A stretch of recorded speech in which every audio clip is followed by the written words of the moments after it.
Hi YouTube and welcome to my channel. My name is Patrick. I'm a Microsoft certified expert in cybersecurity, and so I feel that my opinion on the end of Windows 10 support does carry a little bit of weight. So now that Windows 10 has gotten its last update, what's going to happen to your computer? What do you need to do? Well, don't worry, we're going to break it all down. So with that being said, let's dig right in.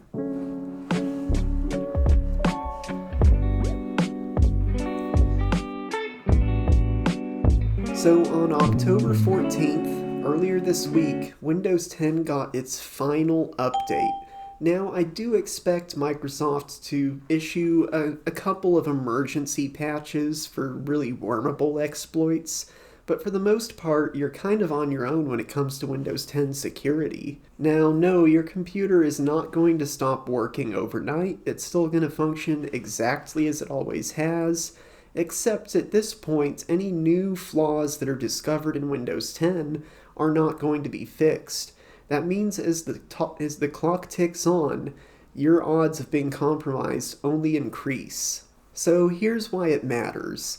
Old versions of software don't get updates. And the thing about every single piece of software is that they all have flaws that can be exploited. This is true of every piece of software ever written. If there's not a way to break it, there's a way to abuse it.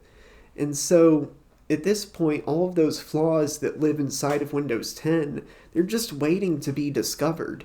And once they're discovered, then the floodgates will open and it'll be a Freaky Friday for everyone. So every moment that you're running Windows 10 is one moment closer to catastrophic failure. So there is an argument to be made from people saying that running Windows 10 is fine.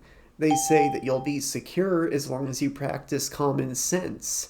And these same people say something similar about Windows 7. And it's funny because Windows 7 has actually become more popular in the last week. Due to Windows 10 going out of support, people are saying, well, if I'm going to use an out-of-date operating system, I'm at least going to use one that's good. And so they're rolling back to Windows 7, which I just find hilarious. But it does raise a serious issue. What's going to happen now that 40% of PCs around the world are not getting security updates anymore? If we want to discover what happens in the future, we have to look at the past. And so let's look at Windows 7 when it ended support.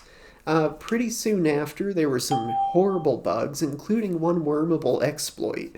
Now, I'm not saying that if you use Windows 7, you're going to immediately get hacked.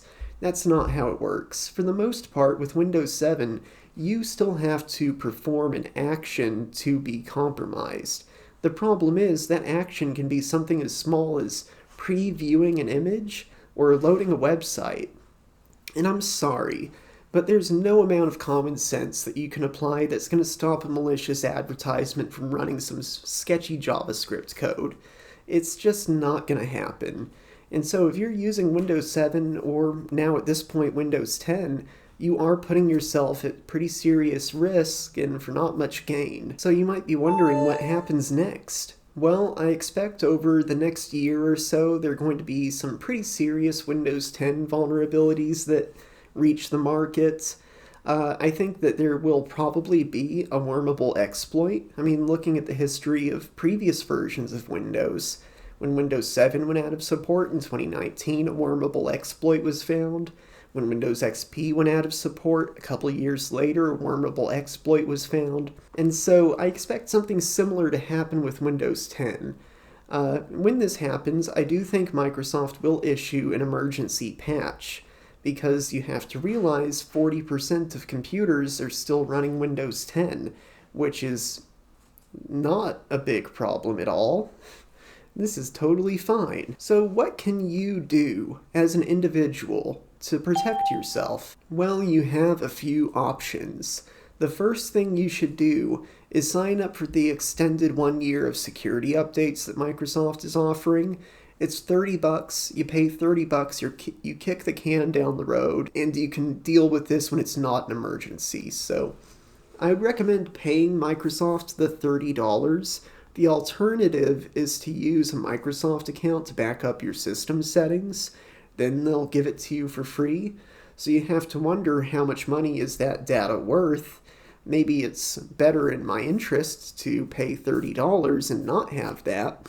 I'll leave the decision up to you. So in the long run though, you can't run Windows 10 forever. And if your computer's not compatible with Windows 11, that doesn't leave you a lot of options. Enter Linux. I've had mixed experiences with desktop Linux, but I do think that for the average person, someone who just needs a web browser, something to check their email and browse Facebook and do spreadsheets, maybe a little word processing every now and then, Linux is totally cromulent. It's when you're trying to do professional work that the issues with running Linux crop up.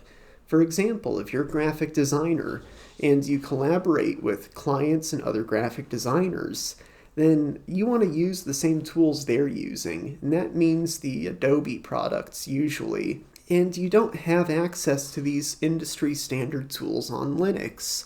But like I said, for the average person who just needs an internet machine, you can install Linux Mint and that puppy will run forever. It's when you start poking at the system and prodding at it that the fragility of Linux really displays itself. But for most people who won't be tinkering with the operating system, it'll work just fine. Another option you have is to force Windows 11 onto the computer that's not compatible. Now, this is kind of similar to paying for extended updates from Microsoft for 10. You're just kind of kicking the can down the road. And the reason I say that is because the avenues which you can use to bypass the Windows 11 requirements are going to change over time, and they may go away completely.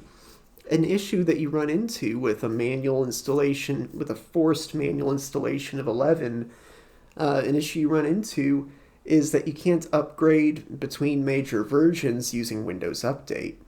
And so it becomes an ongoing maintenance task to manually run the installer executable after piping it through something like Rufus. Long story longer, it is a huge pain in the ass. And so that leads me to your final option, which is to buy a new computer. I mean, you have to realize, although computing has reached a certain point where even low-end devices are perfectly usable, we still live in a world where a computer only lasts for 5 to 7 years on average. And if you're using an older computer, more power to you. I use some older computers, as you can tell. You have to have a use case for it, though. Now, another option you do have is to take your computer offline. If you can do everything you need to do on that computer without it being connected to the internet, that's pretty secure. In fact, this eMac, for example, I would say this is more secure than my M2 Mac Mini back there. And my reason for saying that is that it doesn't have an internet connection. So you would have to physically walk into my house, get through a locked door in order to get your hands on my data on that computer. It's perfect for writing a manifesto. But my point is, there is a place for old computers. You just have to figure out what that use case is and take it offline. So, look, I know a lot of you are going to say, I'm going to run Windows 10, I have common sense, I won't get hacked. And again, I say, look at the history of security for operating systems that go out of support. Microsoft operating systems specifically. If you preview an image, you can get hacked on Windows XP. If you go to the wrong website on Windows 7, you will be hit with an exploit. It's just too dangerous. And yes, you may get lucky and you may run for years without problems, but common sense is not going to save you from a one-click remote code execution. The attackers do this stuff because it works, and you're not immune from it. I'm not immune from it. I'm not impossible to trick, and neither are you. In fact, I would go as far as to say you have to assume that you've already been tricked. This ties into something called zero trust, but you have to assume compromise. You have to plan accordingly and keep in mind that you may already be hacked, which raises the question, what do you do from here? And that's a question that you want to answer now rather than in the heat of the moment. So thank you for watching. If you enjoyed this video, consider subscribing to see more like it. If you want to support my channel, you can hit this, I don't know what it's called. It's this button. It looks like this, like that. It's down here somewhere. Looks like that. No one knows what it does. Nobody is aware of what that button does. No one's ever checked. Hit that button and tell me what it does. I'm interested to find out what unique feature YouTube has put behind that button.